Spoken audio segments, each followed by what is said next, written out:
get asked this question a lot, and there's controversy you hear all the time where VCs especially, investors especially, will always come in with a blog post and say, early stage companies, you do not need PR, you should not invest in PR.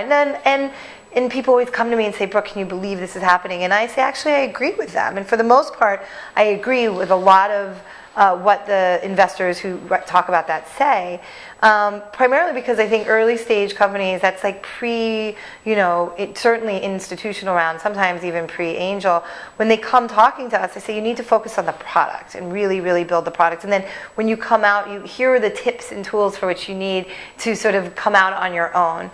But there are exceptions to that, I think, as there are always exceptions. And we look at 3 exceptions in particular. And one is, if it's a disruptive business, if it's going to come out of the gate, it needs to be big, it needs to be bombastic because it's going to be incredibly disruptive. They need to come out with a really intense communications program from the start. And that's key. And they have to go, curtains raised, you're ready to go. It's not a slow build. Another one we see is if it's a very crowded space, that company's coming in, there's already existing companies in that space doing what theoretically they're doing, they're just saying they're doing it better.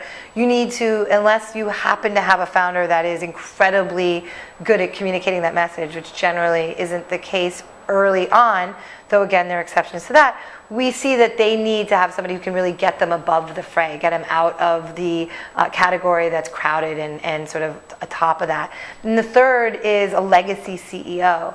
That is generally not somebody coming right out of school, but somebody who's had a few companies or a role in whether it's investing or whatnot in the past, that they almost need somebody to filter what the story is and make sure it's not about them, whether their history or their legacy, and really focusing on the business side of it. And a legacy CEO gets caught up in old former relationships or former historical stories that they've been a part of. So they really need to have somebody filter through that and be really smart about the strategy. So again, those are the exceptions. There are probably more, but that's how we really look at the companies that we work with.